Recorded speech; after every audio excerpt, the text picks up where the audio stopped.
Hello everybody, this is Sanjog Jadhav here and today I am going to explain a new subject that is environmental study. Basically आप सबको पता होगा what is environment. So without any discussion मैं आपको बताने वाला हूँ कि environment क्यों ज़रूरी है and one more thing, ये जो subject है environmental study ये actually semester 1 FY BCom semester 1 Mumbai university के सिलेबस में है। सो मैं ट्राई करने वाला हूँ कि आपको बहुत अच्छी तरीके से समझ आएगी एक्चुअली एनवायरनमेंट क्या होता है, हमें एनवायरनमेंट के लिए क्या बहुत ज़रूरी है करना, क्या करना बहुत ज़रूरी है। इसके हिसाब से मैं आपको बताऊँगा कि 1 बाय 1 बहुत शॉर्ट एक्सप्लेनेशन में मैं आपको बताने वाला हूँ कि एक्चुअली एनवायरनमेंट के प्रति हम अवेयर होना क्यों ज़रूरी है। और ये लेक्चर आज सिर्फ अवेयरनेस के हिसाब से है और आपका जो भी सिलेबस है उसके हिसाब से मैं पढ़ाने वाला हूँ। जस्ट हम मस्ती में इस लेक्चर को अटेंड करेंगे और बहुत अच्छी तरीके से समझेंगे कि हमें एनवायरनमेंट क्यों ज़रूरी है। ठीक है, सो फर्स्ट ऑफ ऑल मैं आप सबका वेलकम करना चाहूँगा मेरे इस चैनल में। आप प्लीज़ मेरे चैनल को सब्सक्राइब कीजिए। अगर आपको ये वीडियो मेरी पसंद आई, और भी बहुत सारी कंटेंट की वीडियोज़ है मेरे चैनल के ऊपर, आप देख सकते हैं। अगर ये आपको वीडियो पसंद आई तो प्लीज़ रेड में आया होगा सब्सक्राइब, सो प्लीज़ मेरे चैनल को सब्सक्राइब कीजिए, लाइक कीजिए, कमेंट्स कीजिए, शेयर कीजिए, ताकि मेरे को पता चलेगा कि आप मेरे वीडियो ज़रूर देख रहे हैं और आप रिस्पांस दे रहे हैं। ठीक है, सो आज का ये लेक्चर मैं एक नया ट्राई कर रहा हूँ एज अ थियोरी EVS, यानी कि हम शॉर्टकट इस सब्जेक्ट को EVS बोलते हैं। ठीक है, सो एनवायरमेंटल स्टडी हमारे लिए क्यों ज़रूरी है। और ये एक्चुअली बेसिकली क्या मैं कहना चाह रहा हूँ कि ये जो एनवायरमेंटल सब्जेक्ट है ना, ये फर्स्ट ईयर को क्यों दिया है। फर्स्ट ईयर को देने का पर्पज़ ही है कि हम इंडिया के नए सिटीज़न होने वाले हैं। ठीक है, सो अगर ये जो अवेयरनेस है ना ये हमें हो तो ही बहुत इम्पॉर्टेंट चीज़ हो सकती है। ठीक है, सो अवेयरनेस होना बहुत ज़रूरी है। हम यानी कि तुम सब जो फर्स्ट ईयर के स्टूडेंट होगे, जो भी देख रहे हैं ये वीडियो, हम सब हमारे कंट्री के एक सिटीज़न है। और हम अच्छे सिटीज़न कब होंगे, जब हम हमारे एनवायरनमेंट की बहुत अच्छी तरीके से खातिरदारी करेंगे, हम एनवायरनमेंट के हिसाब से हम चलने वाले, एनवायरनमेंट को हम खुश रखेंगे, तब हमें एनवायरनमेंट आपको और हम सबको खुश रखेगा। ठीक है, सो एग्जैक्टली मैं क्या कहना चाह रहा हूँ, आपको बताने चाह रहा हूँ कि हमें एनवायरनमेंट के प्रति कितनी अवेयरनेस है, हम इस सब्जेक्ट में क्या सीखने वाले हैं, बेसिकली क्या सीखने वाले हैं इस सब्जेक्ट में और इस चैप्टर में जो भी हम कंटिन्यू करने वाले हैं। एनवायरनमेंट हमारे लिए कितना ज़रूरी है और कितना ज़रूरी होना चाहिए, और उसकी ज़रूरत हम कितनी रखें, उसकी खातिरदारी और उसका नुकसान हम ना करें, इसके बारे में हम पढ़ने वाले हैं। और हमें एनवायरनमेंट कितना ज़रूरी है, हमारी ग्रोथ और डेवलपमेंट के लिए एनवायरनमेंट कितना ज़रूरी है, इस वीडियो में और इस सब्जेक्ट में आपके लिए बहुत ज़रूरी है। सो आई होप आपको ये मेरी वीडियो पसंद आएगी। मैं एक्सप्लेन करने वाला हूँ लास्ट जो भी लेक्चर्स मैंने लिए थे ऑनलाइन गूगल मीट के ऊपर, आप सब ने देखा होगा, तो उसमें भी मैंने बताया है कि हम कितने अवेयर होना चाहिए, हमें क्या करना चाहिए अगर हमारा एनवायरनमेंट अच्छा रहने के, हमारा एनवायरनमेंट एकदम बहुत अच्छा रहने के लिए हमें क्या करना ज़रूरी है। सो वो इम्पॉर्टेंट मैंने आपको बताया था। इस वीडियो में मैं एक नया टॉपिक या नया कंसेप्ट आपको बताने वाला हूँ, वो है मैन और एनवायरनमेंट की रिलेशनशिप बिटवीन। ठीक है, relationship between man and environment. So इस वीडियो में हम ये डिस्कस करने वाले। सो प्लीज़ ये वीडियो एंड तक देखिए ताकि आपको समझ आएगा कि हमें एनवायरनमेंट के प्रति कितना अवेयर होना चाहिए और अवेयर रहना चाहिए। ठीक है, सो प्लीज़ वीडियो एंड तक देखिए। और जैसे मैंने कहा, आप मेरे चैनल को सब्सक्राइब कीजिए और देखिए, तब मेरे को पता चलेगा आप कितना देख रहे हो मेरी वीडियो। सो प्लीज़ स्क्रीन के ऊपर देखिए, आपका अगला कंटेंट वहाँ पे आया होगा। So students, let's start. So अभी तक आपको पता चला होगा कि व्हाट इज़ एनवायरनमेंट और एनवायरनमेंट हमारे लिए क्यों ज़रूरी है। ठीक है, सो एनवायरनमेंट के हिसाब से अगर हम एनवायरनमेंट को खुश रखेंगे तो एनवायरनमेंट हमें खुश रखेगा। ये बात आपको जितनी जल्दी समझ आनी चाहिए उतनी आनी ही चाहिए, अदरवाइज़ हमें बहुत बड़ा नुकसान हो सकता है। ठीक है, so now explain man environment relationship. What is man environment relationship? Is there two words, they are different. First is a man and second is environment. Okay, so man and environment are two words that has occupied almost all spheres known to recorded history. So basically क्या कहना है कि यहाँ पे ना दो words है, एक होता है मैन और दूसरा है एनवायरमेंट। ये दोनों वर्ड्स है ना वो spheres known as history, environment के लिए हिस्ट्री क्रिएट करने वाली बात होती है। क्या बात होती है हिस्ट्री क्रिएट करने वाली? सो उन्होंने देखा है when those words use in a combination और separately, these two words finally focus our alternation on nature. For man यानी कि हम ह्यूमंस, अगर ह्यूमंस कोई गलती करता है तो वो किसको भुगतना पड़ता है? एनवायरनमेंट को। उसके हिसाब से अगर हम ह्यूमन ने कुछ भी गलती की तो एनवायरनमेंट को भुगतना पड़ता है। सो बेसिकली आपको पता है कि मेरे को क्या कहना है कि हम ह्यूमन ही एनवायरनमेंट का नुकसान करते हैं। सो इसीलिए अगर एनवायरनमेंट में कुछ हुआ तो उसका बहुत बड़ा जिम्मेदार हम पर्सन्स होते हैं, हम ह्यूमन होते हैं। सो ह्यूमन और एनवायरनमेंट, मैन यानी एनवायरनमेंट का रिलेशनशिप कैसा होना चाहिए ये बहुत इंपॉर्टेंट है। सो इस टॉपिक में मैं आपको बताने वाला हूँ कि मैन एंड एनवायरनमेंट रिलेशनशिप कैसी होनी चाहिए। ठीक है, so man and environment are two words that has occupied almost all spheres known to record history.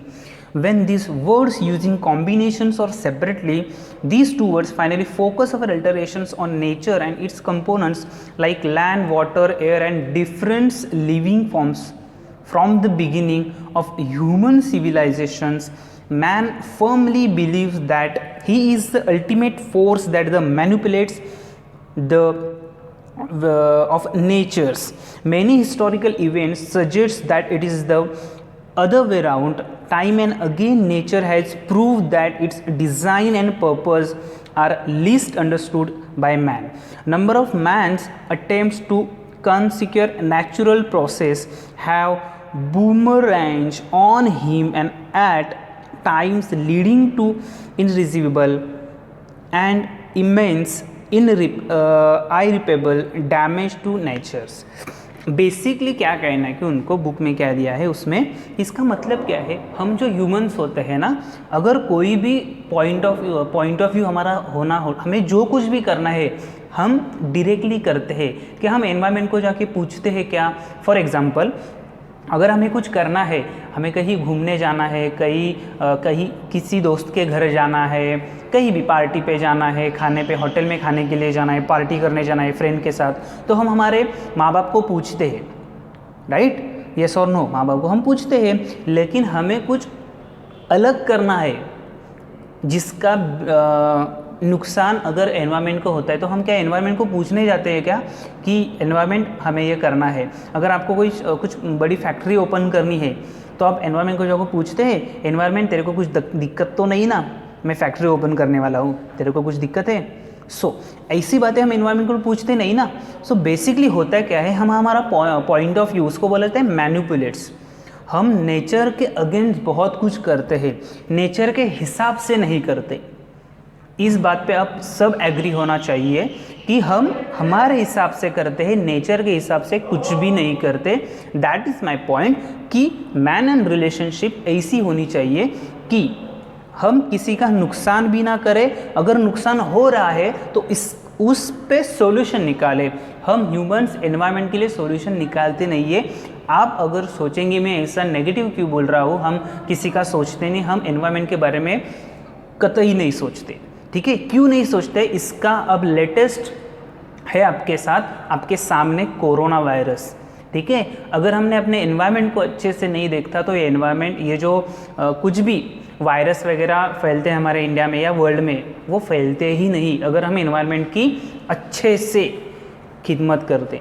ठीक है, सो ये मेरे को कहना है कि man and relationship, man versus environment, इसकी रिलेशनशिप ऐसी होनी चाहिए जैसी आपको बहुत ही आपको फ़ायदा दे सके। ठीक है। सो नेक्स्ट क्या बताया है कि during the last few 100 years, ये देखो इस लाइन पे, during the last few 100 years man has made remarkable progress with his intellectual ability। Please थोड़ा फोकस कीजिए। During the last few 100 years, बहुत साल पहले, सॉरी उसके बाद, अभी during the last few 100 years में, यानी कि पहले 100 साल से अभी तक, यानी कि अभी तक हम जहाँ पे पढ़ रहे, हम जहाँ पर रह रहे अभी तक, man has made remarkable progress with his intellectual ability. Person ने, हमें ह्यूमंस ने किया कि उसके बाद हमारे यहाँ पे बहुत ज़्यादा एबिलिटी होती है, इंटेलेक्चुअल पावर, हमारे हम ज़्यादा ग्रोथ और हमारी डेवलपमेंट हुई है ना।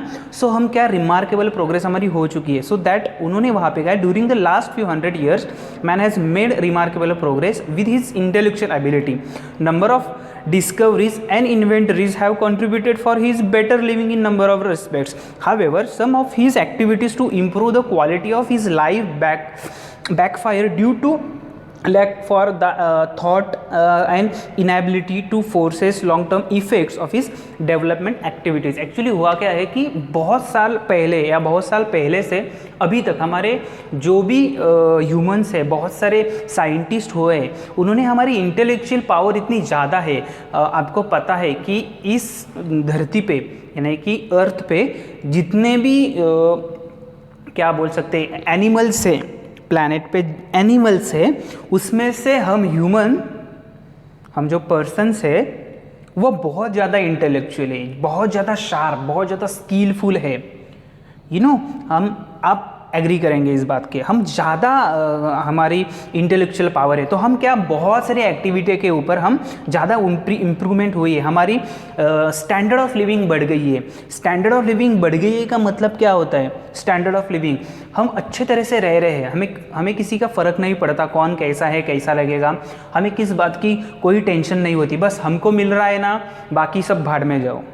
I am sorry this word for this word, but ये इंडिया में है, इसलिए हम पीछे बहुत आगे जा रहे हैं, लेकिन पीछे से हम बहुत कमज़ोर पड़ रहे हैं, हमारा एनवायरनमेंट बहुत नीचे चला जा रहा है, जिसका हमें बहुत ज़्यादा नुकसान भुगतना पड़ रहा है। ठीक है। सो ये मेरे को कहना कि आप कुछ भी करो डेवलपमेंट के हिसाब से, लेकिन एनवायरनमेंट को बहुत सारा इम्पैक्ट होता ही होता है। आगे वाले सेंटेंस में देखो कि उन्होंने क्या बताया है। Because of his problems face by him today such as environment pollution, acid rain, ozone depletions, greenhouse effect। देखो यहाँ पे कुछ बहुत अच्छे तरीके से दिया है, pollution, acid rain, ozone depletion, green house effects and etcetera etcetera etcetera, health hazards etc. fuse unforeseen effects because of man overlooking in uses natural resources etc. ये हो क्यों रहा है कि मैन जितना हम ह्यूमंस जितनी ग्रोथ कर रहे हैं ना, उसका डीमेरिट्स क्या है कि एनवायरनमेंट पोल्यूशन हो रहा है, एसिड रेन हो रहा है, ओजोन डिप्लेशन का आपको मीनिंग पता है ना, हमारा जो ऊपर जो ओजोन डिप्लेशन है, ओजोन का एक लेयर होता है ना, वो कम हो रहा है और उसकी वजह से बहुत प्रॉब्लम आ सकते हैं। Green house effect, health hazards, हमारे हेल्थ के लिए बहुत सारे प्रॉब्लम्स आ रहे अभी तक एक्सेट्रा। ये क्यों हो रहा है? पोल्यूशन क्यों हो रहा है, रेन एसिड क्यों हो रहा है, ओजोन डिप्लेशन क्यों हो रहा है, ग्रीन हाउसेस के इफेक्ट, हेल्थ पे इफेक्ट क्यों हो रहा है? ताकि हम बहुत ज़्यादा आगे चले जा रहे हैं, लेकिन हम पीछे वाले जो भी हमारे सोर्सेस होते हैं ना, जिसकी वजह से एनवायरनमेंट को बहुत तकलीफ होते हैं, इसके बारे में हम सोचते नहीं हैं। एग्री? ठीक है। सो ये मेरे को कहना है, एग्जैक्टली पॉइंट मेरा ये था। ओके। अब देखो कि उन्होंने क्या बताया इधर। नेक्स्ट है population explosion forcing industrialisation has cause effects on the degradation of his environment so such extent like that planet earth is at tremendous risk। क्यों हुआ है? अर्थ पे, प्लैनेट जो हमारा अर्थ है, प्लैनेट अर्थ है, इज एट ट्रिमेंडस रिस्क। बहुत सारी रिस्क क्यों आई है? पॉपुलेशन एक्सप्लॉइजन हुआ है। पॉपुलेशन एक्सप्लॉइजन देखो पॉपुलेशन बहुत, आप सबको पता है ना, इंडिया हमारा सेकेंड पॉपुलेशन, हाईएस्ट पॉपुलेशन है इंडिया में। Forcing industrialization, forcing industrialization, forcing industrialization, ये देखो forcing industrialization, population forcing industrialization has caused the degradations of his environment to such extent that life on the planet earth is a tremendous risk। बहुत सारी risk है हमारे India में planet पे। क्यों? क्योंकि पॉपुलेशन इतना बढ़ रहा है ना कि देखो एक बात है, अगर आप घर में 4 भाई बहन है और पापा ने अगर 2 वड़ा पाव लाइए, अब मैं एग्जांपल सिर्फ वड़ा पाव का लेता हूँ, आप सबको वड़ा पाव बहुत फेमस है इसलिए मैं दे रहा हूँ एग्जांपल, कि आप घर में 4 लोग हैं और पापा 4 आप भाई बहन हैं। सो पापा ने अगर 2 वड़ा पाव लाए तो क्या होगा, आप ही खुद सोचिए। अगर घर में 4 लोग हैं और पापा ने 2 वड़ा पाव लाए तो आप खा सकते हैं क्या? क्या होगा उसमें? आप सेटिस्फाई हो सकते हो क्या? नहीं ना। सो इंडिया में सबको इक्वल होना चाहिए ना, या इक्वल नहीं तो या 3 होंगे तो हम कुछ भी एडजस्ट करेंगे, ठीक है। लेकिन 4 बंदे हैं घर पे और 2 जाने दो, एक ही वड़ा पाव लाया तो हम कैसे खा सकते हैं? बहुत सारे प्रॉब्लम्स आ जाएंगे ना। यानी कि मैं कहना क्या चाह रहा हूँ कि अगर इनकम सोर्स कम है और आपका खर्चा बहुत ज़्यादा है तो वो बैलेंस नहीं बनता। So that is my point कि पॉपुलेशन इतना बढ़ रहा है ना कि प्लैनेट अर्थ पे वो कॉम्बिनेशन बन ही नहीं रहा है, इसलिए ट्रिमेंडस रिस्क हमारे अर्थ पे, प्लैनेट अर्थ पे आ रहे हैं। दैट इज़ माई पॉइंट, ठीक है। So next, the present changes in the quality of environment and its adverse effects on a man are attributed to numbers of factors and approaches are only way to the rectify the present situation। हम ऐसा कुछ करते ही नहीं है। अगर ऐसा कुछ हो रहा है हमारे लाइफ में तो हम उसको प्रेजेंट सिचुएशन के हिसाब से चेंजेस नहीं करते। Today awareness and public participation at all levels of environment are need of hours. हमें उसका अवेयरनेस होना बहुत ज़रूरी है, ठीक है। और next, at a national and international levels, activity by the governments and non-government organizations can be play important role in a reducing harmful effects।